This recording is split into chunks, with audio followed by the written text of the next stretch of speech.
the people, the users, the assets, the companies who issue those assets, and the governments who regulate those companies will find themselves on a decentralized network because it's the worst option except for every other one. And I think ultimately decentralization will win by default. Austin. I don't think we could ever get away from the real world or the constraints of the real world, and humans are going to human. I think as a result, if we want to bring the majority of real assets on chain, we're going to be forced to acknowledge that reality. But I think the value of decentralized store of value systems is by providing people an opt-out. Welcome to Bankless, where we explore the frontier of internet money and internet finance. This is Ryan Sean Adams. I'm your only host today. David's out, so I'm here to help you become more bankless. We have a debate episode today. I always love these. The debate is on the question of, is Ethereum ready for real-world assets? Got two professors. I'm going to tell you first what they share in common because I think that's interesting. They are both previous Bankless guests. They are both crypto advocates, and they are both longtime friends and also co-workers. So why is there a debate? Why is there daylight between these two guests?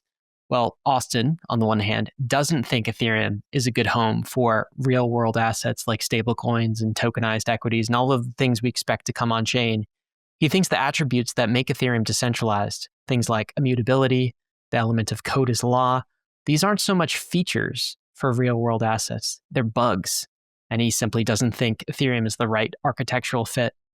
Omid, on the other hand, thinks that the decentralization and the neutrality of Ethereum are exactly why the largest financial powers in the world are selecting and will select Ethereum. These are the institutions. These are the sovereign countries. And they're going to trust Ethereum with their assets and liquidity because without decentralization, after all we're left with is a system like the one we already have. It's just TradFi. This is a fascinating debate. I think it's a good point in the cycle to talk about this as we continue to onboard more and more financial institutions and traditional finance. Now, before we get into the episode, a quick shout out to our friends over at Ronin. Ronin wants you to know that they are coming home to Ethereum. They are Ethereum's Nintendo. Already today, the Ronin chain has seen 4.5 billion in NFT volume. That's like 30 million wallet downloads. And actually, a fun fact, you may know Ronin as the Axie Infinity chain of yesteryear. Today, the Ronin chain actually has more on-chain activity than at the peak of the Axie boom in 2021. So they have grown fast during the bear market and into this bull market. Now they are launching the Ronin Layer 2 on Ethereum. So Ronin is coming home. That's the news. It's going to be 12 times faster because it borrows all the security and decentralization from Ethereum. Plus, there are staking rewards in the form of the RON token, that's RON, and this will now reward builders and their communities programmatically for adding value to Ronin. So you got to go check it out. Download the Ronin wallet, get a taste of the on-chain Nintendo. There's a link in the show notes or bankless.cc/Ronin wallet. All right, let's get right to that debate episode with Omid and Austin. It's coming right up. In the Wild West of DeFi, stability and innovation are everything, which is why you should check out FRAX Finance, the protocol revolutionizing stablecoins, DeFi, and rollups. At the core of FRAX Finance is FRAX USD, which is backed by BlackRock's institutional BUIDL fund. FRAX designed FRAX USD for best-in-class yields across DeFi, T-bills, and carry trade returns all in one. Just head to frax.com, then stake it to earn some of the best yields in DeFi. Want even more? Bridge your FRAX USD over to the Fractal Layer 2 for the same yield plus Fractal points, and explore Fractal's diverse Layer 2 ecosystem with protocols like Curve, Convex, and more, all rewarding early adopters. FRAX isn't just a protocol, it's a digital nation, powered by the FXS token and governed by its global community. Acquire FXS through frax.com or your go-to DEX, stake it, and help shape Frax Nation's future. Ready to join the forefront of DeFi? Visit frax.com now to start earning with FRAX USD and staked FRAX USD. And for Bankless listeners, you can use frax.com/r/bankless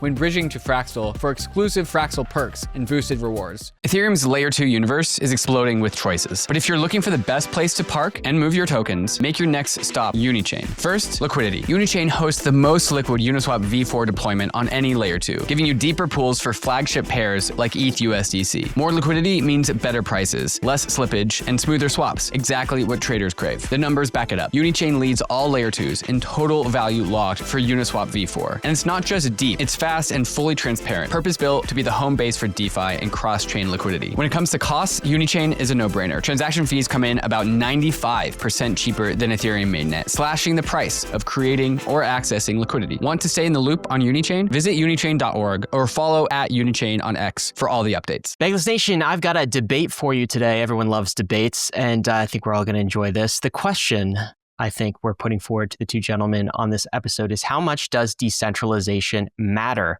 That's the wide sweeping question. What are the implications for real world assets, for traditional finance, for government regulations, for crypto native assets?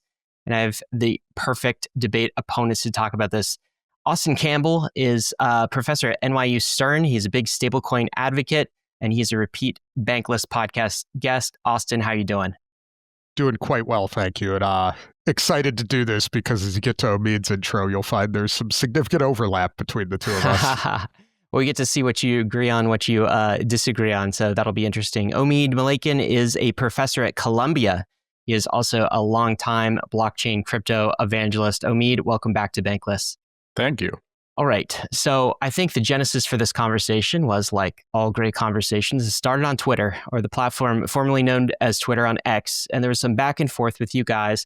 I'll read a few quotes. Austin, I think this was maybe a podcast video clip that was put forward on X. You said this: I don't think Ethereum is ready for prime time real world asset issuance. And then you gave an example of the Bybit hack.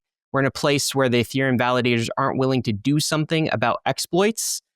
Omid, you pushed back a little bit. You said a blockchain that isn't perfectly neutral is a terrible database, worse than anything TradFi has today. The neutrality that Ethereum has optimized for more than any chain is the reason it's likely to become the global settlement layer and attract endless trillions in capital. Okay, first, since I put you on the spot, Austin, in a defensive position, you said Ethereum is not ready for real world assets. What did you mean by that?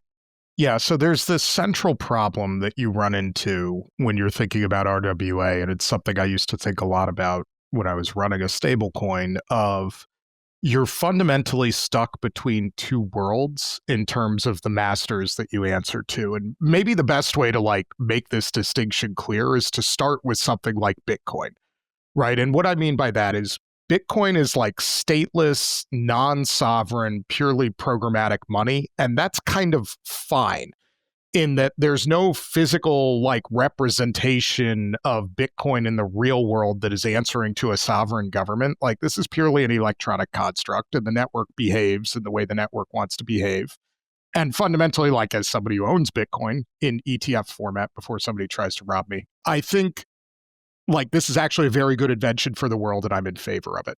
The problem, though, is to go the other way. Let's take the example of if we tokenize ownership of houses, and grandma's house title, right, is tokenized, and somehow it gets hacked and the North Koreans end up in possession of it. My grandmother lived in Connecticut. Do you think the United States is going to let the North Koreans evict her and move into her house? The answer is no. And so there's this inherent tension with real world assets between what are the programmatic rules on a blockchain and what are the actual factual rules in the real world of how this asset is going to be adjudicated. And the tension that you run into is if you can't make your ledger ultimately responsive to what is going on in the real world, I would suggest that on a long enough time frame, it is certain that your ledger will eventually break. Okay, does that get into the Bybit hack? Why is that a relevant example that you brought up? Okay, so the Bybit hack starts to become a relevant example for two reasons.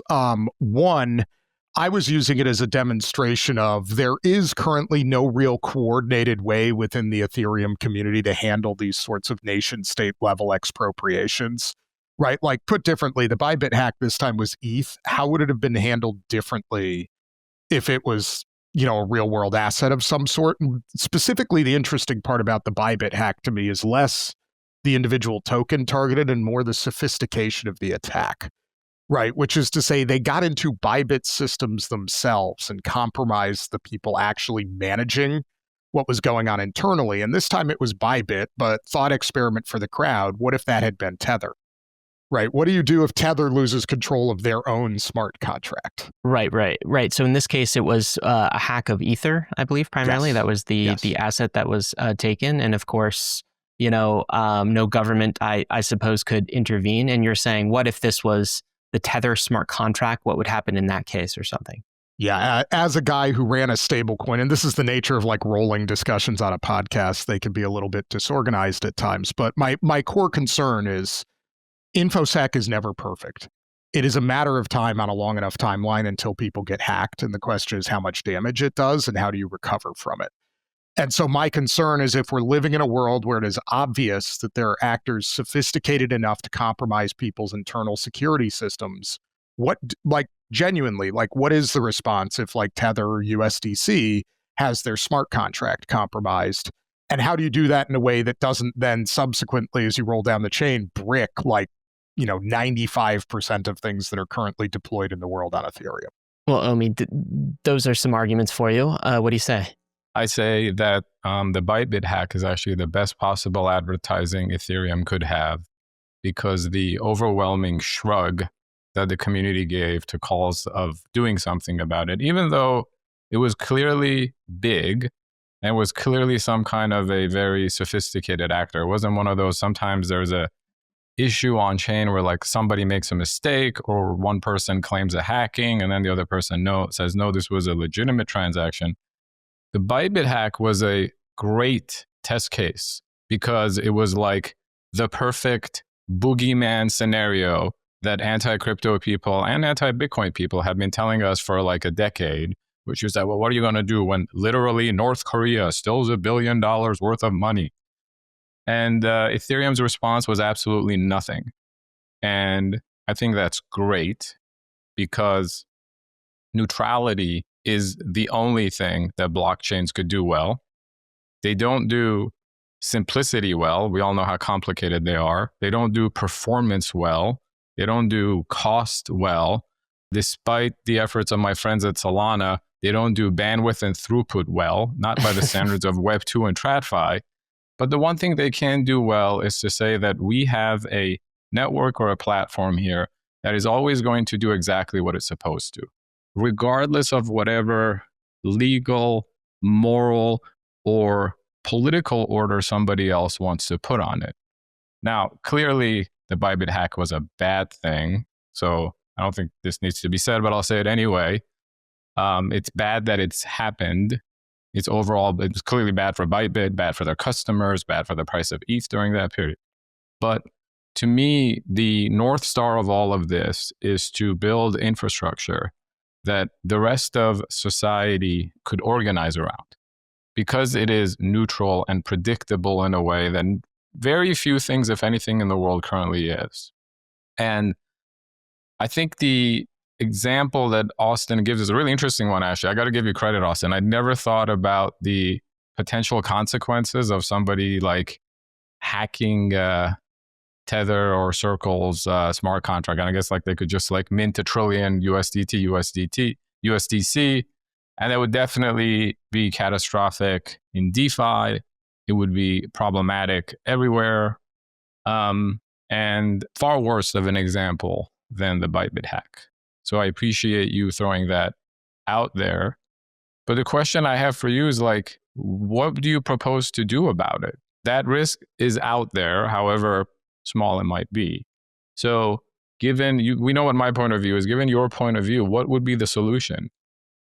I think this gets into why I started with Bitcoin, because with what you're saying about something like Bitcoin itself, or maybe ETH, though, in ETH's case, because of proof of stake, there may be a long-term governance question like, okay, the Bybit hack happened, the North Koreans appear to have sold most of the ETH and moved on with their life. But if they kept it and staked it, and now we're participating in governance, and then continue hacking people over time, at some point you have a structural problem. So let's leave that aside. But just acknowledge that, we'd have to think about that at some point, but that's a pretty extreme scenario. I think what I am ultimately advocating for and why I've raised this point is that there probably needs to be a different set of rules of the road at the network level for what I will call crypto native tokens like ETH or Bitcoin and real world asset tokens, right? And the reason for that is that ETH like itself, definitionally, Omid, to your point about what's valuable about it, is not going to be like responsive to a federal judge, right? Like somebody in the Southern District of New York can write an order ordering all the ETH validators to do something and post it on the internet. Then the ETH validators can totally ignore that person and like move on with their lives. And there's basically nothing that's going to happen. On the other hand, if Tether's smart contract gets hacked, and that same order gets written to like seize all the assets because the North Koreans appear in control of it, and they show up at Cantor Fitzgerald's office, who, by the way, is managing Tether's reserves, and are like, here you go. Guess what happens there? Cantor hands over all the reserves. So my point is, because there are two very different legal structures behind, call it crypto native things and things that are grounded in the real world and definitionally not decentralized, I think the network probably needs to be willing to roll back or have some sort of way to handle a hack of Tether in a way that it does not need for ETH. Because, you know, actually you raised this point earlier, which I think was very astute when you were speaking, is if Tether's smart contract gets hacked, and the pat answer that you'll get from a lot of people is, well, Tether could just drop a new smart contract. What's the problem? Repudiate the old one, drop a new one.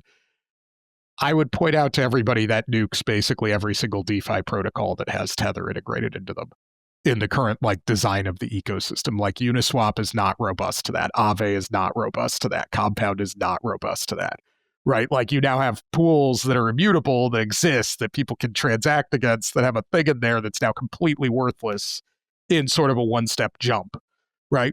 And this is where I get to the requirement of network controls. Like for the audience, by the way, Omid and I go back like a decent ways at this point. We both worked at Citi. And so I would like to make the point that holding traditional financial or really any human institution to the standard of not making mistakes can be easily refuted by our old employer. Because while we were both there, they sent, Omid, what was it, like $800 million to the wrong people in the Revlon thing? Yep. Like a hilarious like error. And by the way, anybody, if you trust that your bank knows what they're doing, boy, are you wrong. And so, like, my point is, even if we leave malfeasance aside, like, it is a matter of time until somebody just fucks some shit up, right? Because I posed, like, what if Tether's smart contract gets hacked? But maybe here's a more hilarious one. What if somebody just loses the private keys, right? Like, you need, obviously, I think Tether, please, has better controls than that. But, like, you need ways to like recover from these sorts of human error things as well. And again, if somebody loses the keys to their private wallet and it's ETH, so be it. That was the deal that you made to use this product. And I think I agree with Omid, by the way. The value at the base layer for that token is the decentralization. I think the problem is, again, you can't be like, well, grandma lost the key to her NFT. She can never sell her house again. Like the woman's dead. We can't settle the estate. 500 years from now, nobody lives there. So Austin, it almost seems like you're saying for immutability on the layer one in particular is a bug for real world assets, where it's a feature for crypto native assets. Omid, what do you say to this? That is exactly what I am saying, right? Is that real world assets are not immutable at all. Just let Omid go. I don't know who's ever argued that we should turn houses into bearer assets, but I'm clearly not one of them. So I don't, that to me is a bit of a straw man argument. Like there was this idea back in the day, like 8 years ago, that we're going to put deeds on the blockchain. This was really one of the endless manifestations of the blockchain, not Bitcoin thesis. But like even back then, nobody said, oh, well, we should have it be an NFT that anybody could hack and steal. But I like this Tether example because if I understand you correctly, Austin, you're saying that because the smart contract is vulnerable to hacking, we should introduce a mechanism at the network layer to undo certain kinds of hacking. Is that right? I'm going to be very careful with what I say about network layer here.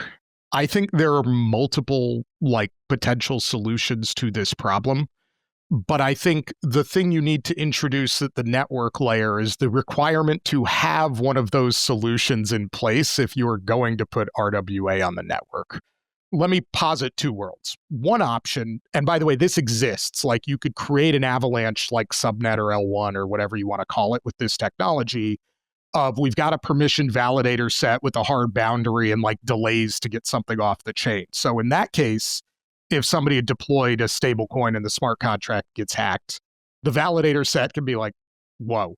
And that, I think, Omid, you would classify as a network level control.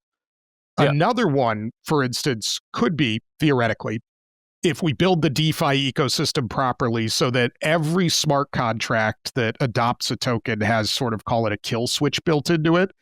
And if some oracle that we've all agreed upon throws the kill switch, the smart contracts just freeze. You can no longer transact with them, and all you can do is withdraw assets. That might be an adequate response to something like the Tether smart contract risk as well. Because again, my concern is this, like, let's right now go look on like Uniswap and be like, how much ETH versus USDT is there on there? I also think it's very dangerous to live in a world where if USDT gets compromised and we agree the old contract is worth 0, somebody just goes and drains that pool, right? That would be telling LPs like you have systemic risk to this ecosystem, and basically Tether getting hacked sends ETH to 0, which I think is bad for ETH. And thus, my point is, it's not just the validators where the solution could reside, but I do think it's probably the validators that need to enforce. You need to have some kind of solution, guys, here. Don't just put ticking time bombs on our chain. So what happens when North Korea hacks the permission validators on an Avalanche subnet? Or the agreed upon oracle that triggers the kill switch on important smart contracts? Because the way I'm hearing you, you're worried about a specific risk for a specific coin, Tether smart contracts, and your solution is to introduce a universal risk to the chain, or a universal risk to literally every smart contract that has this hack switch. And by the way, permission chains have been hacked, oracles have been hacked. So these are not theoreticals. The Tether one is. Simple answers to some of those things. I actually, on the first one, go back to something that I learned way back in the day in catastrophe risk, which is an area where I would say blockchains have currently failed pretty badly, which is, what is your fail state? Right. So like the reason I raised an oracle specifically only with a kill switch is my fail state there is, okay, well, we can't transact with those LP pools, but everybody can withdraw. Damaging in some form, like somebody throwing that is really fucking annoying, but it doesn't fundamentally like destroy things in the way that actually continuing to transact with the smart contract itself got hacked would. Right. And the reason I raise this is it has to do with how you think about engineering in general. Like a good example of this principle gone wrong was Fukushima, right? Where you should be building your nuclear reactors such that if you lose power, they shut down, not cause like a completely out of control chain reaction. And, you know, if you look at like modern designs of nuclear reactors, they're going to hold your control rods that'll stop a nuclear reaction with electromagnets. So that definitionally, if you lose power, they drop the rods. Yeah, it bricks your nuclear reactor, but you don't have an uncontrolled meltdown. Okay. And I'm arguing if you want to think about risks in smart contract world, you should probably be building things that way. Because yes, it would be painful to wake up and have been an LP and be like, well, I expected my LP would be working, and instead, like, everything is frozen and all I could do is withdraw my assets. Okay, I guess. But that's way less painful than just losing all your assets. So one of those is thinking about fail states. 2, if the North Koreans are able to hack an entire permission validator network and you had a large enough permissioning set with differential security protocols, so be it, right? And what I mean by that is at some point, the financial system is financially systemic. You can have some amount of redundancy, but like equivalently, if the North Koreans can hack like Zelle for all of the major banks simultaneously and then start sending themselves money, there's probably not a lot you could have engineered to stop that, but that feat is significantly harder than hacking merely one bank. So I agree with you. At some point, the risk is non-diversifiable, right? Like, for instance, ETH is always catastrophically exposed to a meteorite striking the planet and destroying Earth, right? Like the value goes to 0. Okay, I get it. But I am saying there are like well-known things we can do here to build a much more resilient ecosystem, and thus one that also isn't inevitably, probably in like a decade period as opposed to like a thousands of year period, like going to brick itself when we get into a fight with the real world legal system. Because all of this, Omid, to go back to the original point, comes down to when I'm running a stable coin, in the back of my mind is always my custodian is going to respond to the US government whether I like it or not. Sure. But Ryan, correct me if I'm wrong, the Ronin hack was a majority multi-sig validator set that, was it the Lazarus group that hacked and stole hundreds of millions of dollars? Yeah, I believe so. That's what's been reported. 400 some million. Yeah. The Bybit hack, by the way, for listeners, this happened in February 21st, 2025. This was a 400,000 ETH hack of the Bybit cold wallet. So that's about 1.4 to 1.5 billion at the time. So these are pretty large hacks.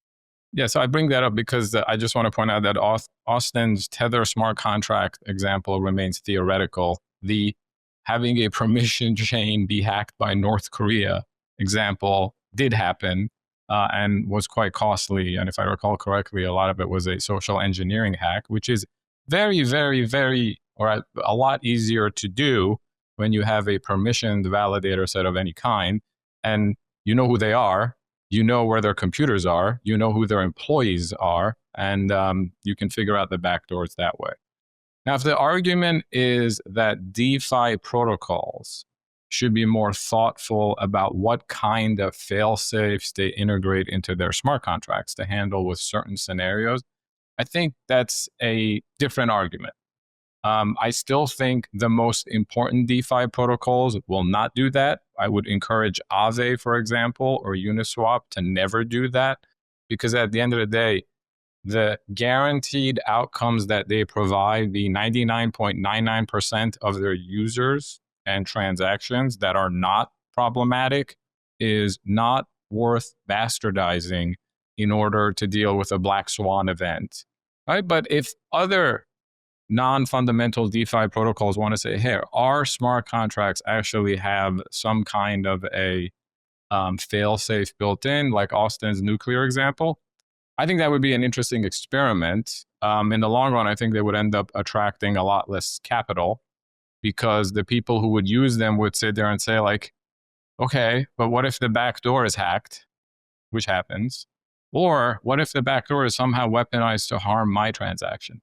Right? So planning ahead, as Austin said, I think one of the things we both agree on is that we are headed to a future when, one way or another, trillions of dollars will live on chain of native assets and RWAs and other things in between.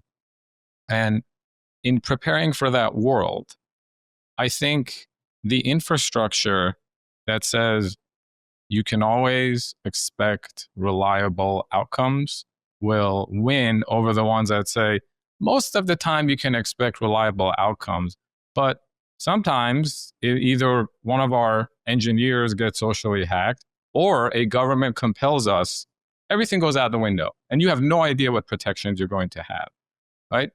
That's not a bad thing. That's just a TradFi thing. That's a Web 2 thing that the world already has. So then the people who would bring their capital on chain, they would say, wait a minute, I thought the reason why I'm coming on chain is I'm going to get censorship resistance. But now you're telling me, actually, no, there's a censorship mechanism. They're going to think, I thought the reason I was coming on chain is because I'm going to have composability. But you can't have composability if the smart contracts of one DeFi protocol have a switch that can then deny access to the transactions required from another protocol, right? And then they're going to say, I thought we're going to have transparency. If I use a completely permissionless, no fail-safe switch Aave, I know exactly what the code is and how it works and what it's going to do. But it would be prudent if you do have a fail-safe to not advertise exactly how it works, because then the hackers would figure out how to hack it. So then the would-be DeFi users are going to say, okay, so you're going to tell me that it's something that may or may not do what it's supposed to and has some mechanism that I cannot know that might be triggered to stop a transaction, which I would have been the beneficiary of, right? Again, that's not a bad thing. I'm not here to argue against the world being this like cold, mechanical, libertarian, everything's a bearer asset. The smart contracts do whatever they're supposed to do, even if like the end of humanity is upon us. Code is law. Yeah, I'm just saying that the assets that want or need neutrality are going to optimize for that. And if they don't want to need those things, they should really not be on any of these permission chains, because those are just bad databases and we have much better databases off chain. Well, let's get to that in a second. I want you to strengthen the argument of, Austin's more extreme example of not sort of a fail-safe on smart contracts, but a more extreme example would actually have Ethereum validators do something about some of these exploits. So, Omid, I think you're pretty against that. And tell me why. Why are you against that? The idea that Ethereum validators or any validator of a layer 1 system can kind of roll back the chain or interfere in some of these transactions. Why is that a bad idea? So it's one thing to talk about that in the abstract. Like in a magical world, it would be great if that was a feature that worked, right? First, I question how you would implement it, because we've all seen firsthand how messy and often broken governance is on decentralized systems, right? And this is effectively going to be a new governance mechanism, except it's a governance mechanism where like the fate of the chain and maybe $100 trillion are in its hands. So I would put that back on Austin to explain to us exactly what this solution looks like, who decides when action is taken. Is there voting? Is there on-chain coordination? Is there off-chain coordination? Because part of my sort of like do nothing recommendation, Ryan, is based on the fact that when you say, no, do something, and you start getting into the weeds of what the something might be, you open up a whole new can of worms. We'll get Austin to weigh in a second, but I want to add this, get your thoughts on this, Omid, which is maybe what Austin is arguing, and we can ask him, he's right here, but maybe what he's arguing is not so much, you want to have validators be able to kind of reverse transactions on the chain. Just ignore that for a second. What he's saying more is if you have a completely immutable, permissionless, decentralized chain, maybe that's not the place for real world assets. That's another, tactic you would take. And in fact, this is sort of what Bitcoin does. Bitcoin, what is the Bitcoin network? Well, it's just for moving Bitcoin, essentially, and everything else goes off chain. Ethereum has this blend where it has all sorts of tokens, some real world tokens, some crypto native tokens. Any token you want to deploy, you can put, and you inherit the properties of Ethereum. So maybe he's just saying real world assets don't belong there on Ethereum. Are you, Austin? I mean, I do think, what's the right way to say this? There is some internal hypocrisy in the current arguments around Ethereum that there is not in Bitcoin for exactly the reasons that Ryan just raised, right? Like, if I were to take these concerns to the Bitcoin community, the answer that I get from the Bitcoin people is, cool, then don't put that shit on our chain. To which I'm like, well, you know what? That's intellectually honest, right? Like, I think that may put in the long term an upward cap on Bitcoin prices, but what you've said to me is completely intellectually honest of like, get that shit out of here. Because, Omid, like the core point I would make to you is real world assets, it's not a back door, it's the front door, right? Like, the responsiveness to real world legal systems is the core feature of the product, and you have to deal with that whether you like it or not. Because essentially, here's what I'm saying, and where I sort of bring in the hypocrisy here. Like, if I'm running a stablecoin and my reserves are US Treasuries, the number one group of people I am responsive to is US lawmakers, regulators, and like judicial persons. Period, full stop. Like, no judge, none in the United States is going to be like, well, some random anonymous validators say that the North Koreans own your money now, so we're going with that. They're going to be like, absolutely fucking not. Like, we have OFAC. I understand what the concerns are. We have sanctions law, seize those assets. The coin is bricked. Okay, but can we go into that, Austin, too? It's like, let's describe what that means, too. I mean, let me finish the bridge, and then we'll come back to that, which is to say, I am asserting this, which is, if you want on your chain to have tokenized real world assets, you really, really, really need some multiply redundant mechanisms to make sure that your chain can be responsive to the real world legal frameworks that govern those assets. Because if you do not have that, and you do not have, call it like error catching around that, take the Tether example, it is a matter of time until you brick the asset. Because the real world like legal process will win. There's a lot of people with a lot of guns who are going to enforce that. Whose legal process? So if you're doing, this is the problem, is the answer to that is it depends on your real world asset. If I'm talking about like a US dollar stablecoin, it will be the United States of America. If I'm talking about gold that is custodied at the London Metals Exchange, it's the United Kingdom, right? If I'm talking about like, call it tokenized deposits for a bank in Hong Kong, it's fundamentally China. And look, I don't have an answer to the fact that the real world is messy. The real world is messy. But I'm saying if you want to inherit real world assets onto your chain, you have to have a reckoning with the fact that that is the case. And there are many, many disparate views on that. And again, this is not a refutation of like, do it this way for the ETH token or Bitcoin. But it sure as hell is to say if you have a US dollar stablecoin and the US government disagrees with you, I don't think your blockchain is going to win. So I think the appeal of going on chain is that the asset regulated in the US, the asset issued out of custody in London, and the asset controlled in Hong Kong could coexist with the natively issued asset like ETH. I think that is a killer application because all of these parties, for the first time ever, except maybe when they ship gold back and forth to each other, could use a way to interact with each other economically that no other party could impose their will on it. That the US users will say, you know what, I am going to use this neutral blockchain because China doesn't control it. And the Chinese users are going to feel exactly the same way. But this is not an East versus West thing. And the London tokenized gold issuer is going to be like, hey, look, here's a blockchain that has $1 trillion and $1 trillion yuan. And that's where I want my tokenized gold to be, because then people could borrow and lend against it. When you talk, Austin, about, well, the real world asset legal systems, plural, are not going to tolerate this, right? And that's why the chain, to attract their assets, should have some kind of a control mechanism or exception handling, error control, whatever you want to call it, right?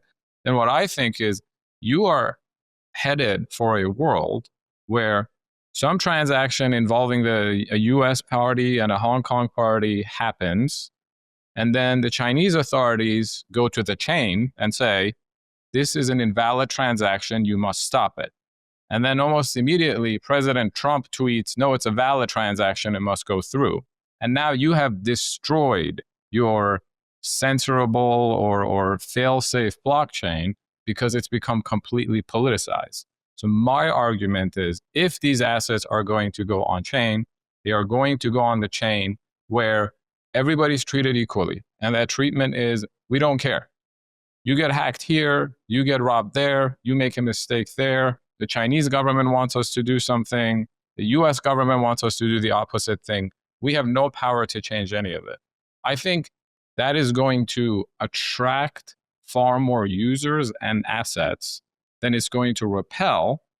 Because, by the way, also, as you know better than most of our listeners, most of the world's most valuable payment systems already work that way, right? Whether it's Fedwire or its counterpart in almost every other country, these RTGS or real-time gross settlement systems have a rule, which is that the intermediary, which in this case is literally or almost always the central bank, is not getting involved in dispute resolution, which is why the example that you brought up from Citibank is they accidentally wired out hundreds of millions of dollars.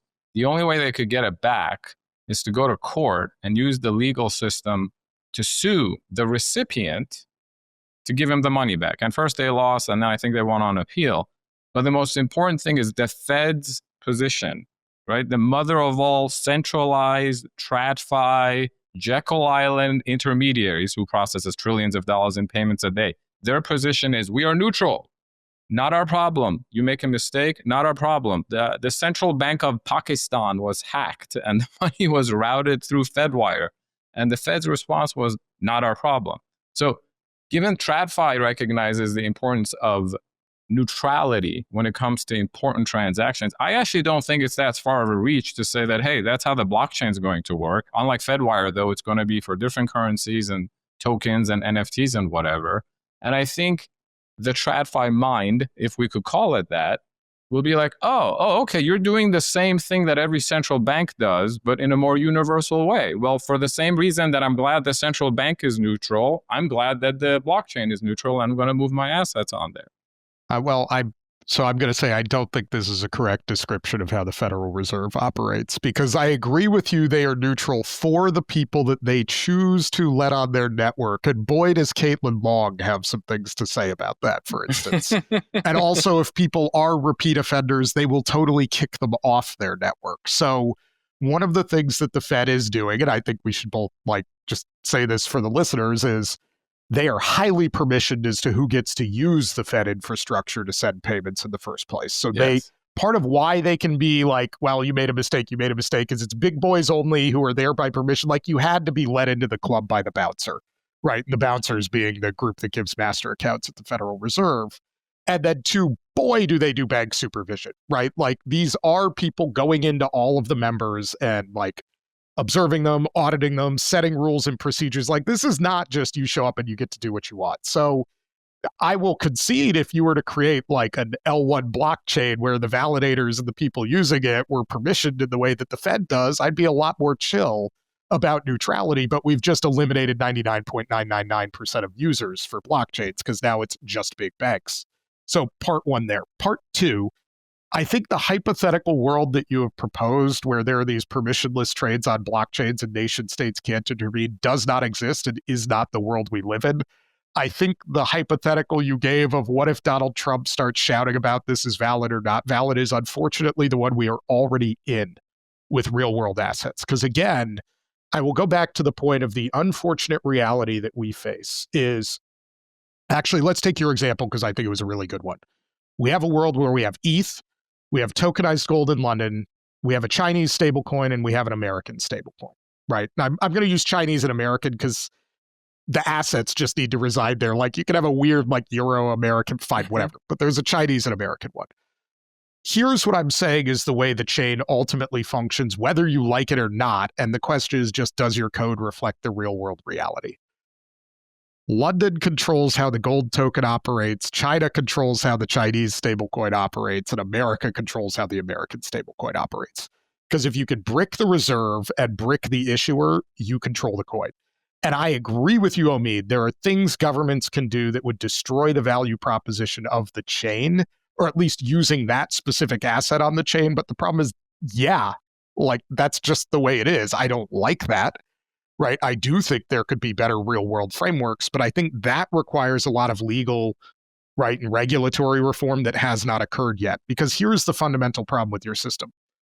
Let us say that China says, no, this trade did not occur and goes and enjoins the issuer from like ever withdrawing the money for those tokens and just confiscates it. Now what? Right? Like it's just broken on chain forever if you cannot represent that reality on your blockchain. And so what I am fundamentally saying here is that decentralization is a feature in situations where there's lack of trust and people want neutrality. I agree with you on that. But it is a bug in situations where the underlying asset itself is not decentralized. And by creating this fiction that something can be decentralized that does not interact well with reality, all you're doing is stuffing a live grenade into the system. That almost sounds like you're against stablecoins, though. Because, yeah, they have the freeze and seize capability. And even if, like, Circle doesn't want to implement it, the U.S. government could always jail Jeremy Allaire, which, you know, we hope not. We like Jeremy. Well, the U.S. government has never jailed anybody in crypto for, like, sanctions or money issues. or trumped up charges. So, but that's, to me, ironically, another reason why we want neutral infrastructure. Because neutral infrastructure creates a competitive playing field for different kinds of assets, including ones that are issued from off-chain, RWA, stablecoins, etc. And ultimately, if you do have a world where Aave becomes the repo market, which I think it could, but you have tokenized treasuries and tokenized dollars, and very large financial institutions all over the world are borrowing and lending against each other. The stablecoin that ends up dominating that market is going to be the one that has the most perceived neutrality. It is not going to be the one that has the most built-in fail-safes and kill switches, because everybody in TradFi understands that that could be weaponized against them, right? Like counterparty risk is something that's drilled into the DNA of risk managers like you, actually, when you used to be one, right? So they understand that, and they're going to say, I'm not worried about me being hacked and then not having a way to stop the hack, because I can address that problem by making my infrastructure, my wallet, my custodian more robust. They're going to think I am more concerned about a counterparty weaponizing some kind of an error resolution system to undo a trade where I made money, or that was vital to me. And because of that, they're going to be more attracted to the RWAs that are the most neutral. I think they're actually going to be the ones that advertise this. Just like Apple has made a fundamental part of its brand to be privacy. They put up billboards that say, we protect your privacy. And they even stood up to the US government after an actual terrorist attack, right? And they say, we will not help you break that iPhone because we protect privacy. I think there are going to be real world asset issuers that advertise themselves on neutrality.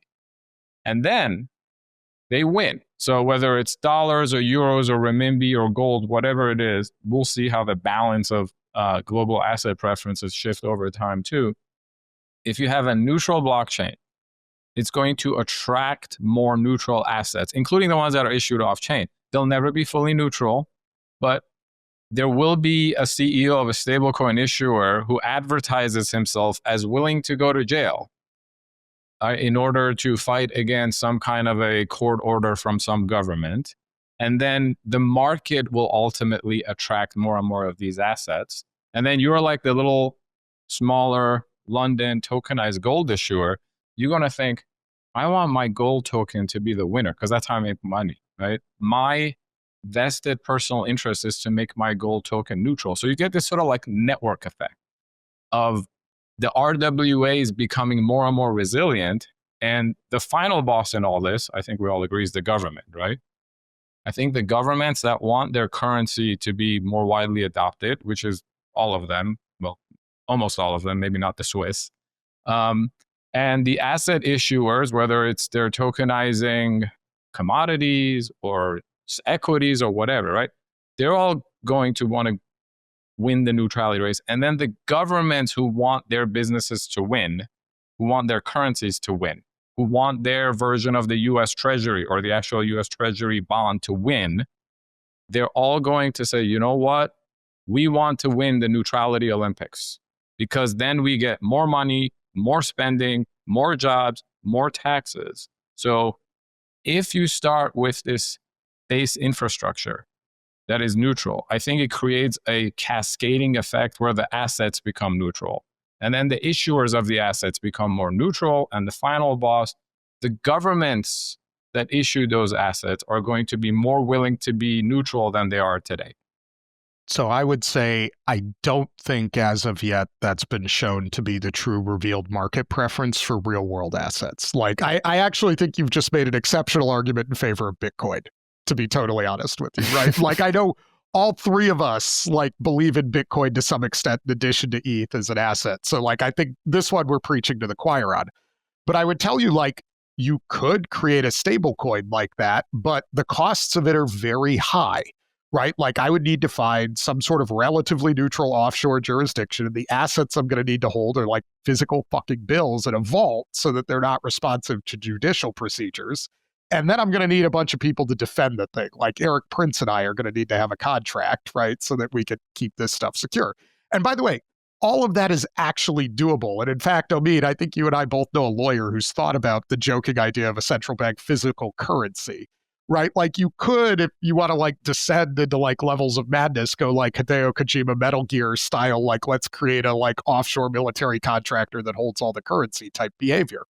But the costs of that are high and the market has showed zero adoption preference for that. It just wants shit that's highly liquid globally. And I think what I'm getting at here is like asset preferences are not monolithic. And there appear to be a lot more people, I think, than you would like who are willing to make the trade-off to have liquidity. I also think government as final boss is something we will never get away from. Like government is just a word for the things we do together. And, you know, in many ways, like we're talking about reordering how we think about human civilization, which maybe down the road this will occur, but it is not a decades thing. That is a centuries thing. And so I'm saying in the world we live in today, like it or not, the revealed preferences are for highly liquid centralized stablecoins and crypto exchanges. And that these are responsive to real world like legal systems, whether we like it or not. And to live in that reality without breaking shit, it's going to be a matter of time until blockchains need to find a way to be responsive to real world legal procedures. By the way, I think the rubber is about to meet the road on this globally for stablecoins in a way it has not because of the passage of Genius. Like if you go read that bill, there are some serious hooks in there with regard to like ecosystem monitoring and responsiveness to court orders and like law enforcement. And I'm going to tell you, knowing something about how US regulators regulate foreign banks, they're going to tell you if you want to have a US issued token, that means your foreign entity is also responsive to us on all of those things. So you are going to find explicitly US dollar stablecoins responding to US freeze and seize orders going forward. And I think my point is we live in a world where, Omid, your negative case is actually just the base case. Like that is what's going on right now. And I'm not endorsing that as good, but I am saying that's the world we live in. And so the reason I was saying, to bring this all the way back around to Ryan's initial question, because like he, unsurprisingly with you and me on here, sent us down a rabbit hole immediately, which is amazing, is the core reason I said I think ETH is unprepared is, what is the right way to say this? I think you think some of these concerns are highly speculative. They may be less speculative than you think, and people may have already been fighting about them in private. It's a matter of time until one of them happens. Imagine a world where traditional finance meets the power of blockchain seamlessly. That's what MANTLE is pioneering with blockchain for banking, a revolutionary new category at the intersection of TradFi and Web3. At the heart is UR, the world's first money app built fully on-chain. It gives you a Swiss IBAN account blending fiat currencies like the euro, the Swiss franc, the United States dollar, or the renminbi with crypto, all in one place. Enjoy real-world usability and blockchain's trust and programmability. Transactions post directly to the blockchain, compatible with TradFi rails, and packed with integrated DeFi features. UR transforms MANTLE Network into the ultimate platform for on-chain financial services, unifying payments, trading, and assets like the MI4, the METH protocol, and Functions FBTC, backed by developer grants, ecosystem incentives, and top distribution through the UR app, reward stations, and Bybit launch pool. For MNT holders, every economic activity in UR drives value back to you, embodying the entire stack and future growth of this super app ecosystem. Follow MANTLE on X at @mantle_official for the latest updates on blockchain for banking. That's x.com/mantle_official. DEGEN started as a tight-knit community on Farcaster and organically grew into one of the top meme coins on Base. What began as a simple idea, tip anyone who joins the fun, sparked an economy that turned into a movement. The community runs the show from the logo and the lore to funding and building ambitious ideas together. Over 1 million DEGENs now power each other with their generosity, creativity, and ability to get things done. At the center is the DEGEN token. It rewards engagement, fuels tipping, and drives the marketplace for builders and fans. That same energy gave rise to DEGEN Chain, a fast, low-cost layer 3 for new projects. And now the DEGEN app, the easiest way to connect, earn, and participate in decentralized social media with a built-in wallet and real token utility. In DEGEN, the hat stays on. Join DEGEN and get on the app waitlist at www.degen.tips. Austin, just to follow up on this, right? This point that Omid is making with respect to neutrality. One thing we have seen with the Genius Act is, of course, nation-state support of a stablecoin in the US. We have not seen the EU move. We have not seen India move. We have not seen China move. What's very interesting to me about this is we already have the SWIFT network, essentially, which is kind of a US controlled, I know it's a European sort of entity administered, but it's basically a US controlled payment apparatus. China is creating their own payment network, something called CIPS. That's sort of the, China controlled ability to freeze, whatever they want done on CIPS. We don't have a credibly neutral third player that has entered. Maybe part of the argument that Omid is making is, well, that's Ethereum. That's the layer 1 here. And so, yeah, the question for China or the EU or or India or any sovereign country is which set of chains are you going to deploy on? And it seems to be the case that you'd want to deploy on a chain, on a payment network, essentially, that couldn't be freezed by another sovereign country and potentially your adversary. When it comes to the EU and making a decision in terms of which chain to issue their currency, wouldn't you think neutrality would be a factor? When it comes to China, don't they want to deploy to something that the US can't intervene in, can't censor in? Like, what do you make of that argument? Because we've started to see the rubber meets the road, but that's only in the US. Once we have geopolitical adversaries and interests, colliding, won't they prefer neutrality, to Omid's point?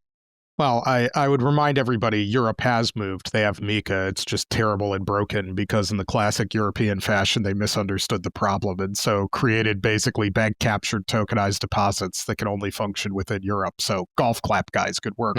So, Ryan, I might argue Europe's revealed preference is actually, no, we just want to control things and don't want to be a blockchain at all. And we'll just, essentially take it in the face economically for that choice. Europe has clearly not been prioritizing growth for a long time. And this goes back to kind of the point I was making that you were saying about where is the credible neutrality. I agree with you.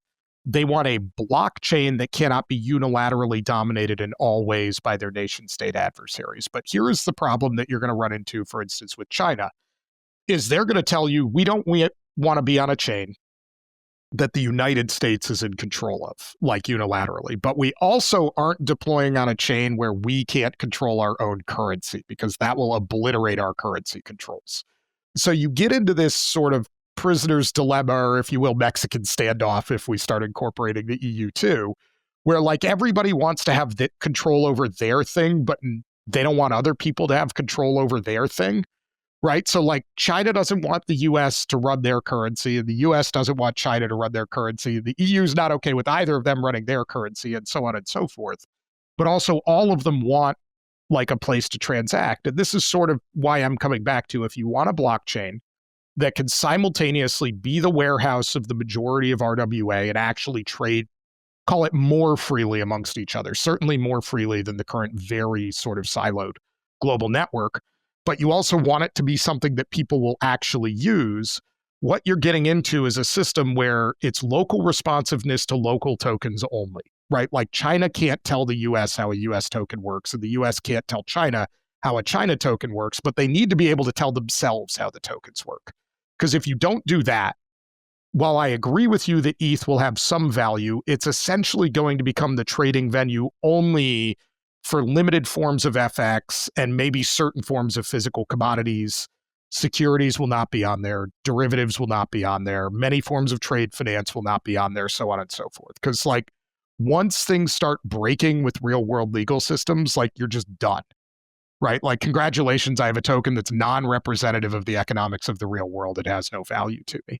And so this is back to like, I think there's some nuance to this argument that's very important, which is, I'm not fighting with people about the properties of ETH or Bitcoin, and I am not saying we should have a chain where the US just gets to dictate everything.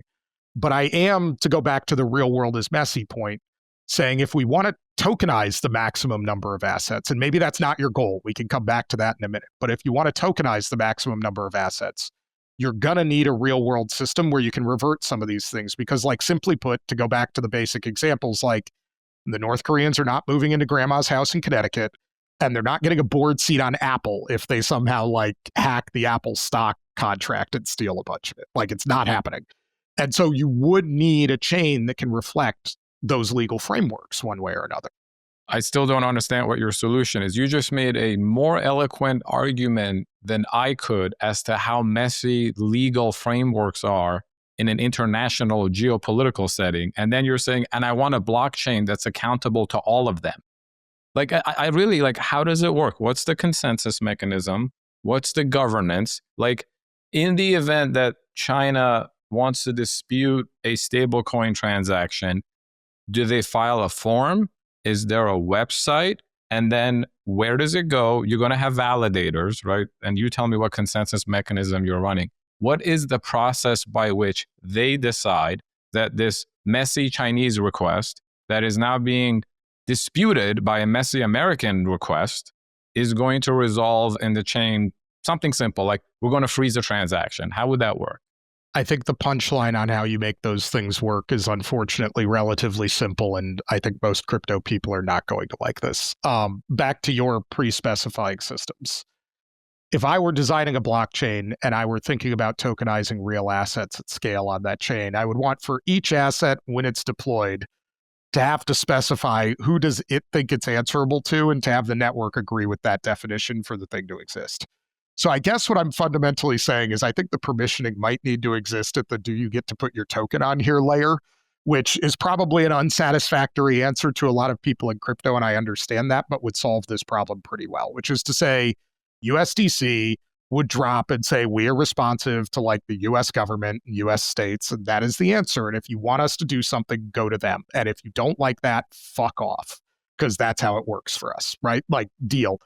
And then it would be relatively simple. Again, obviously you want to get the security model properly. Don't just do this with like a single point of failure one, to have some sort of Oracle network that like reposts US court orders and the chain will enforce whatever those are.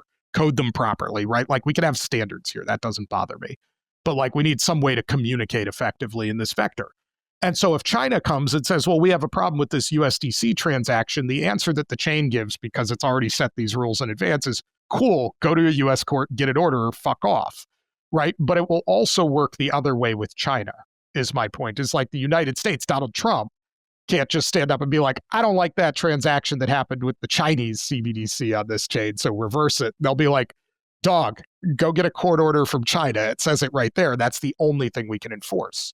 So I'm not against, even, Omid, to your point, like immutability with regard to those rules. My point is just what the rules are probably needs to reflect how the real world works, because if they don't, you have a problem. And again, what we may be getting around to here is an argument that actually most assets should not be tokenized. Yeah, you just proposed Swift. Yeah, I was going to say, to what extent Swift is what you said different than what we have today in TradFi? Okay, so here is actually a core point where I think a blockchain is vastly superior to what we have in TradFi, and something that I think people under-discuss, which is, I know decentralization is a buzzword for a lot of people in crypto, but I'm going to make maybe the hot take here that I'm not sure that's the most important feature of blockchains. I actually think it may be the open access and composability that matters more. Because one of the problems, like let's go back to Omid's example of the Federal Reserve. The Federal Reserve system works like this, conditional upon you being allowed into the system. And that conditioning is the point of a huge amount of corruption and like political contention and like arguments. Blockchains don't operate like a private club, they operate like a public park. Right? That is to say, your default is you can come in here, and if you start doing shit we don't like, maybe we can kick you out. Some of them are not even like that. They're just like, even if you're doing shit we don't like, you can stay forever.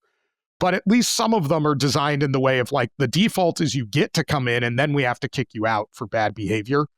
That change alone is a dramatic and extremely important difference compared to the traditional financial system. The second part is that blockchains kind of function as like a layer cake. Right, again, back to what Omid and I have been talking about here, and I think the two of us intuitively understand this, so let me expose it better for like the people at home just to drive the point home. And Omid, pile in if you disagree, but like one of our complaints with the current system is also that it's incredibly fragmented and toll-gated. Like for me to get a bank account in like Singapore and get a bank account in Switzerland and get a bank account in Dubai and get a bank account in the United, it fucking sucks, right? And like a lot of people functionally cannot do it. Right. But again, with a blockchain, you now have all of these like in a single layer cake where people globally can transact in ways that previously they were not. So that's part one. Part two, the composability. Like, let me propose a hypothetical for people.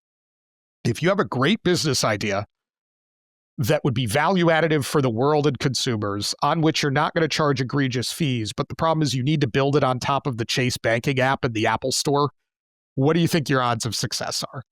Right, it's basically zero, because Chase can just block you or brick you at any point they want. And so the other part of blockchains that I think people have really under-discussed and sort of like undervalued is the composability component, right? Like part of what's so fucking cool about DeFi primitives like Uniswap, like Aave, is not just that they exist on a standalone basis, it's that we can start Frankensteining them together and using money in new ways that were not possible previously because of the centralized control of a lot of intermediaries. And so what I am fundamentally saying here is, while decentralization may be a bug with regard to responding to legal norms in like real world assets, and that is the heart of my critique of the current structure, I think it is, as Omid and I have agreed upon elsewhere, a feature in a lot of other ways. And I actually think one of the most important like features of blockchains existing and why I've gotten so interested in them is breaking down a bunch of walled gardens and access controls around these things, more than sort of back-end responsiveness to judicial orders. The system that you propose has no composability. Because if I understand correctly, what you're saying is we're going to permission the asset issuer at the network layer, right? Do I have that right? That like in the chain that you envision, the future circles and tethers would have to get permission from governance to issue an asset, but then anybody can hold their token. Do I understand that correctly? I think essentially if you want RWA to work properly, yes. And the question becomes, what is that permissioning conditioned on? Because the good part about a blockchain, like I know you and I agree on this, is we can kind of set the rules of governance in advance in a transparent way, as opposed to having like 4 dudes in Jackson Hole in a private room decide whether Caitlin gets a master account or not.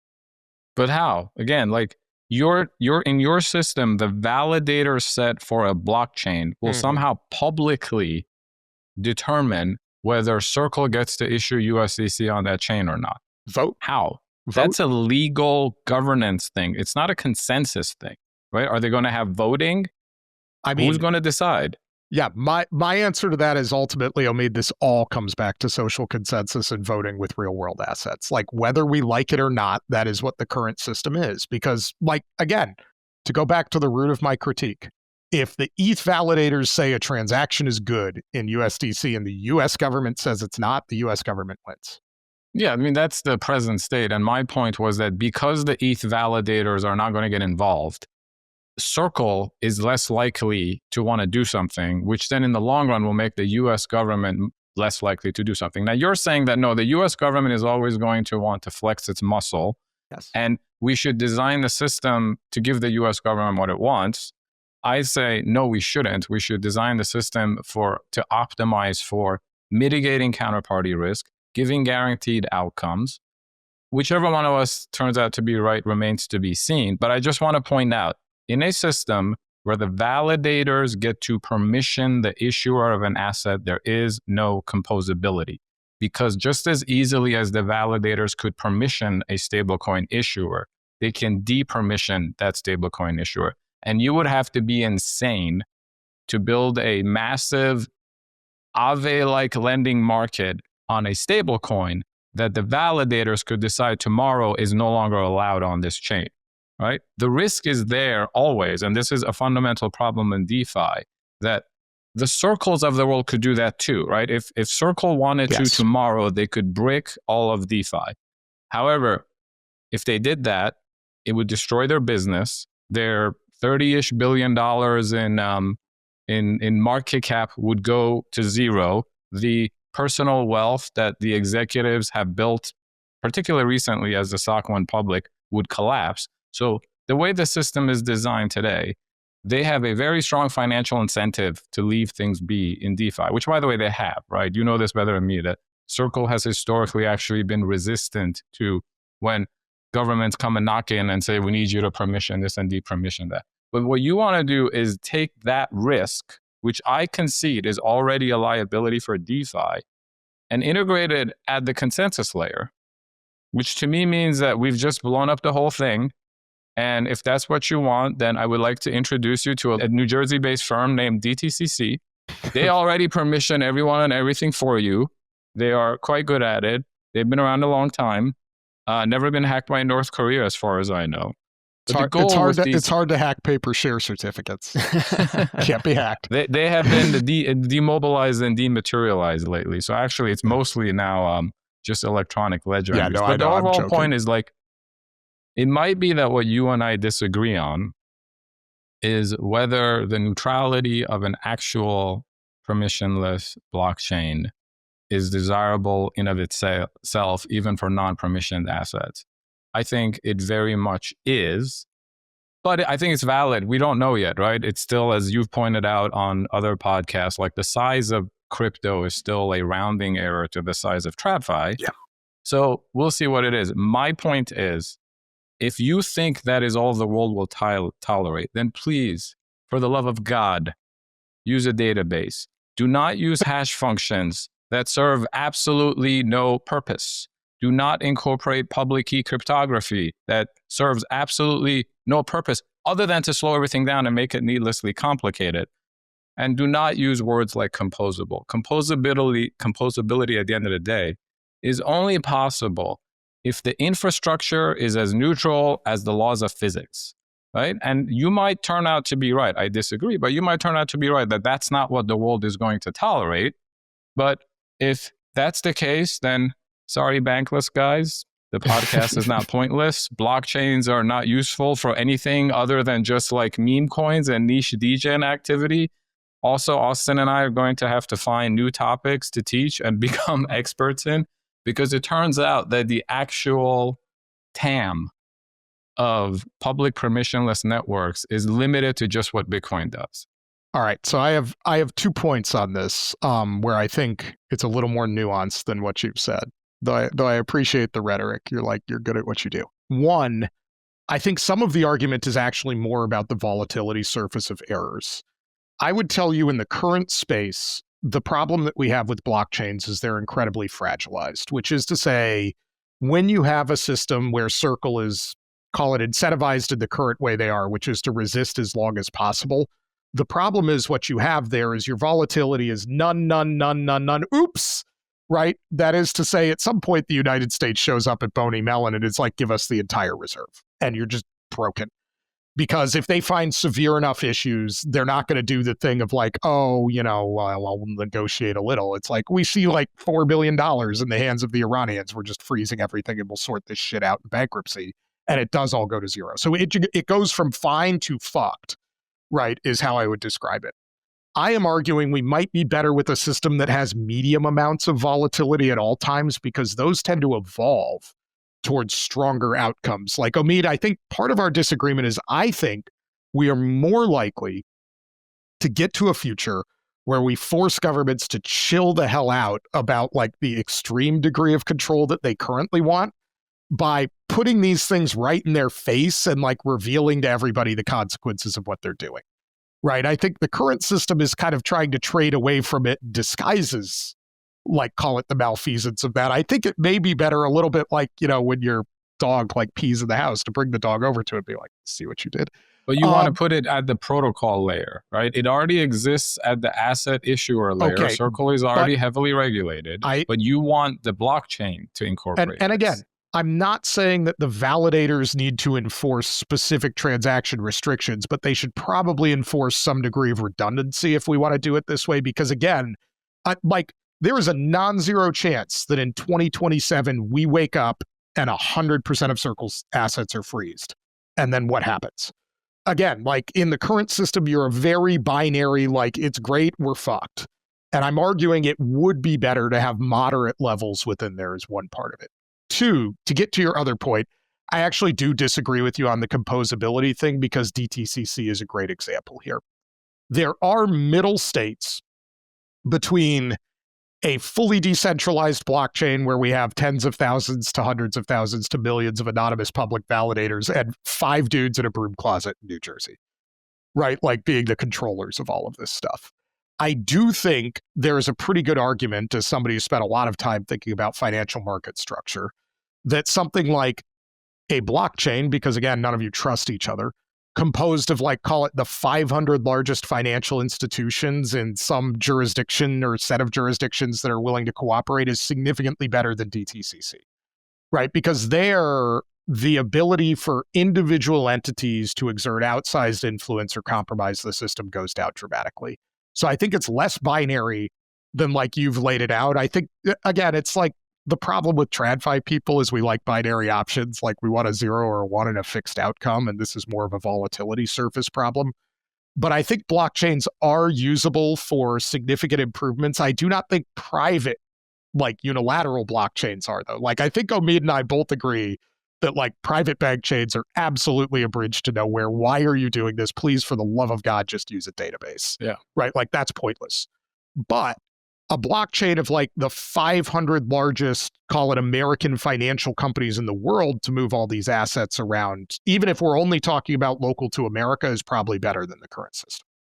I love this example because first of all, having both worked at banks, I like to think about the sausage making of creating such a chain.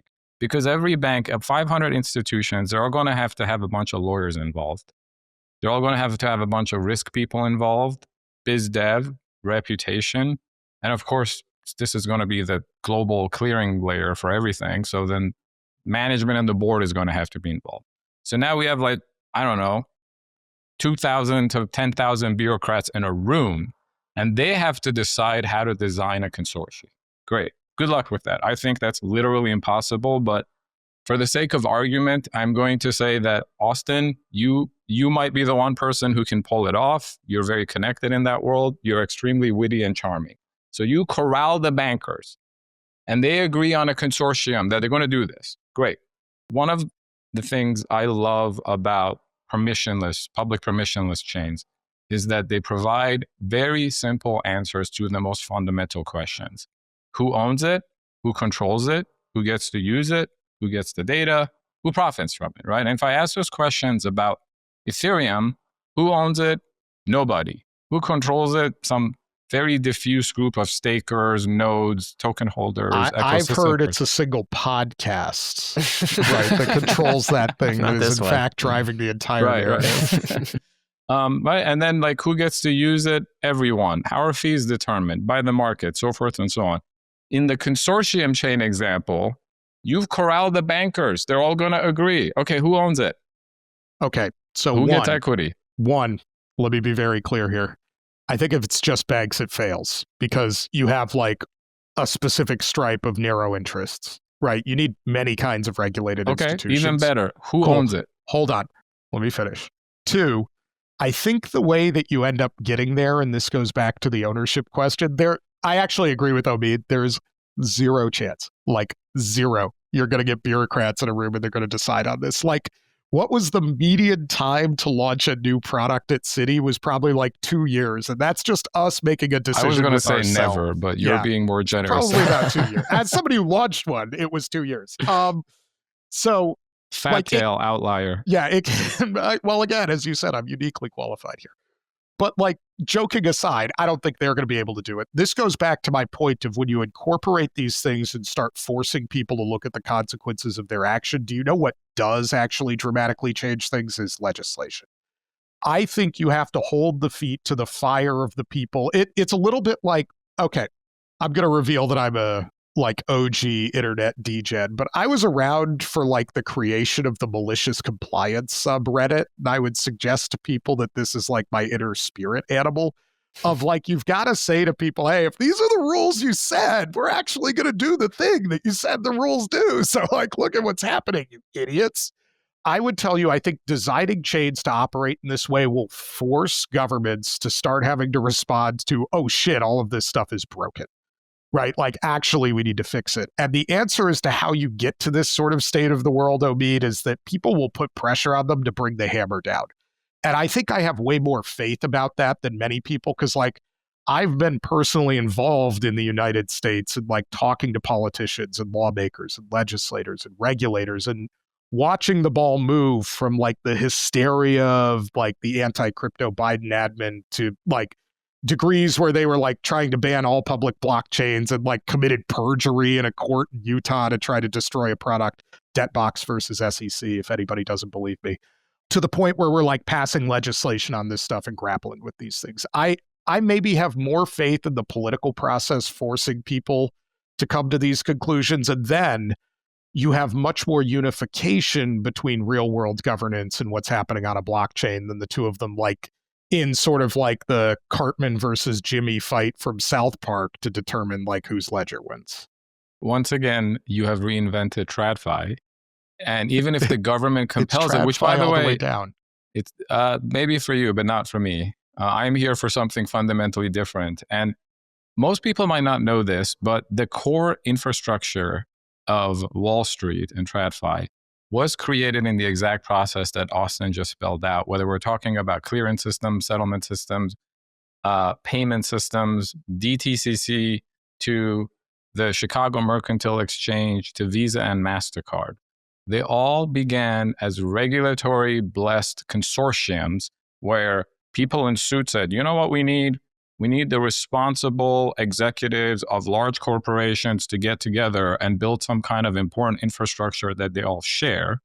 And by the way, to be fair, at the time, great that they did that. It's very important that we have the kind of TradFi infrastructure up until this point, right? My argument is that with crypto, we can now go categorically better, but I'm not arguing that we never should have done this because the result would have been that we would not have the great capital markets that we do today. That's one of the things that I think Austin and I agree on, that many other crypto people underrate. we should give credit where credit is due. But we should also study the history of the exact consortium model that was just proposed. And what ends up happening over time is the consortium entity realizes that it's more powerful than any one of its founding members. And then it systematically begins to screw most of them. The NASDAQ stands for the National Association of Securities Dealers Automated Quotation System, right? It began as infrastructure for members of the NASD to trade with each other over the counter, right? But now it is a public corporation that is probably more valuable and far more powerful than almost every single one of its founding members, right? There is a lawsuit outstanding against the floor traders from the good old days in Chicago, I believe, of the Merck, and they used to be the owners. Most of the TradFi infrastructure was mutually owned, aka a consortium, and they're suing that they're saying when the exchange went electronic, it screwed them over. Right? It started preferencing new kinds of financial entities, and it probably did, right? I don't know about any of the details of it, but the point is, and it's the same with like Visa and MasterCard, Visa's market cap and MasterCard's market cap is larger than, I would guess, 98% of the companies that initially founded them. And they're clearly far, far more powerful, right? They're more powerful than some regional bank that issues cards on their network. So what I'm saying is that while today, if we think about what Austin is proposing, it would solve a lot of problems. Today, it would probably get like more no-coiner executives to join it and issue assets on it. Jamie Dimon, I'm sure, would be all over it because JP Morgan is already one of the largest owners and participants of the TradFi infrastructure. So give him fake crypto infrastructure to control and own too, and he's going to be all over it. But I don't think we're achieving anything. So the question then is, if we do things my way, is it going to work or not? And Austin made a great point about reveal preferences that I think is actually, there is more data there than we know. Because when I first started talking about Bitcoin in 2013, the most common response I got, particularly from people who worked in finance, was the government will never allow it. A non-sovereign, decentralized money or store of value, whatever you want to call it, that they don't control, governments the world over will ban it. And here we are today, the president of the United States is the biggest Bitcoin bull, and we're debating about whether we should have a strategic reserve or not. So the reveal preference there was that the decentralization became something that even governments gravitated towards, possibly because, as we experienced during the Biden administration, when you try to kill it, you only harm your own people, right? And then with stablecoins, I think I wrote my first blog post arguing something like stablecoins are going to be a killer app in 2018, right? And again, there too, specifically people like at Citibank, who Austin and I both work with, said, the government will never allow a non-KYC'd, permissionless dollar to exist. They said, I don't care about your freeze and seize capabilities. I don't care about your arguments that more money laundering happens through TradFi. I don't care about how good chain analysis data is to try to like catch the bad guys. The government will never allow this to happen. And here we are in the aftermath of the Genius Act, where the government has actually enshrined the fact that you are allowed to own a, let's call it semi-permissionless dollar, because there is the freeze and seize capability, which, by the way, all the bankers out there, if you're not freaking about what this means for you, you should be, because this is going to be a huge problem. And that's another thing Austin and I agree on. So I actually think the revealed preference on the neutrality and decentralization has been that eventually people come around to it. A lot of things have to get tried in the meantime. A lot of experiments have to fail in the meantime. I think the fact that many, many, many consortium chains have been attempted and like hundreds of millions of dollars spent and years later, they have nothing to speak of, has led us to the world where more and more people are sort of being like begrudgingly dragged, to my point of view, including governments. So one, Omid, I just think you've made a great argument for my incremental change idea of like, hey, if we put this in the government's face, eventually they have to start doing things about it. But two, and this is an important point that I think there's an area of a lot of agreement on. The reality is we will always be building these castles, and then the next generation of Omids and Austins and Ryans will have to lay siege to the castle that we built. They'll build one, and then the next generation is laying siege to that. Like, there will always be this process of building things and then they get corrupted and you have to destroy it. You have to build the next thing. That is the nature of reality. I think what is important and why I'm less concerned about the permissionlessness of real world assets is having something like Bitcoin or ETH existing now acts as a check on the behavior of those things in a way that did not previously exist because you have an alternative, right? Like, I don't think you have to fully co-opt the castle so long as people have the option to leave the castle and use something else. Like, mass adoption of permissionless systems is not required. The existence of permissionless systems that people could mass adopt if the current system is profoundly corrupt is all that is required to keep them behaving much better. Okay, now as we move to closing arguments here, one reflection I have in listening to both of you, and it was a fantastic debate, we appreciate you coming on, is that it seems to be the case that we're in the process of letting all of these experiments play out, and we're letting the revealed preference of the market sort of decide. It seems to me with crypto, there's like kind of three things going on. There's TradFi over here, but there's three things going on in crypto. One, of course, is the store of value type of case. Another is DeFi, decentralized finance. And the third might be more what you were talking about, Austin, which is open finance, right? We see all of these experiments at play. We see the store of value case with Bitcoin and Ether. We see the DeFi case with something like Ethereum, some other ecosystems as well. We also see the open finance case. Stripe, they didn't decide to deploy a layer 2. They didn't go on Ethereum. It's a Stripe layer 1. This seems to be sort of the open finance maybe that you're advocating, though we haven't seen the details. So as we close out, I think for the listener, we're letting all of these experiments play out, right? And who wins the debate, or if it's a combination of winners, will probably play out over the next 5 to 10 years because it's all happening right in front of us right now. And I want to throw this to Omid for your closing arguments. So I think we started the question of, why does decentralization matter? The two of you both agree that it does matter very much for store of value. For this open finance use case in real world assets, Omid, you're still of the opinion that it greatly matters for that, whereas Austin differs with you on that. Omid, make your closing arguments for this debate. I wrote this blog post not that long ago that vectors of centralization for any on-chain solution are like the exhaust ports of the Death Star. Eventually, the rebels will find them. Not because they're easy to find, but because the incentive to find them is so high. And if Austin's version of a semi-permissioned future or consortium future becomes true, it'll blow itself up. So to me, at the end of the day, the people, the users, the assets, the companies who issue those assets, and the governments who regulate those companies will find themselves on a decentralized network. Because I'm going to garble this, but it's like the quote that Churchill said about America or democracy or something. It's the worst option except for every other one. And I think ultimately decentralization will win by default. Austin. I'm going to go back to sort of the beginning of this, which is I don't think we could ever get away from the real world or the constraints of the real world, and humans are going to human. I think as a result, if we want to bring the majority of real assets on chain, we're going to be forced to acknowledge that reality. But I think the value of decentralized store of value systems is by providing people an opt-out, right? So the way I would think about it is this way.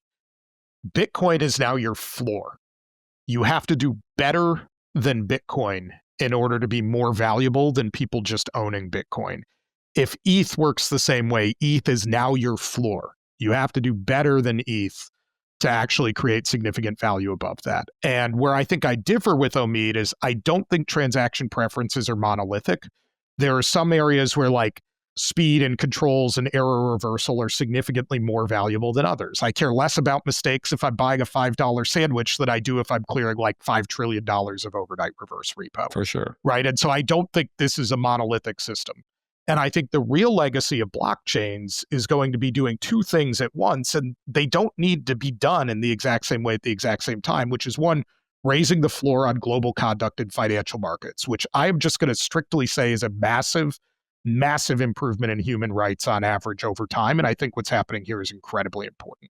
But that number two it will lead people to have to cooperate in different ways because now there is a credible alternative, and sort of raise the standard even above that in many things that may themselves be more centralized over time. So I think what we're really looking at here is a governance revolution where, again, I've said I think the value of decentralization writ large is overvalued, but that's just because it will force better behavior elsewhere. Very good. We'll end it there. Of course, Bankless listeners, none of this has been financial advice. As you know, crypto is risky. You could lose what you put in, but we are headed west. This is the frontier. It's not for everyone, but we're glad you're with us on the Bankless journey. Thanks a lot.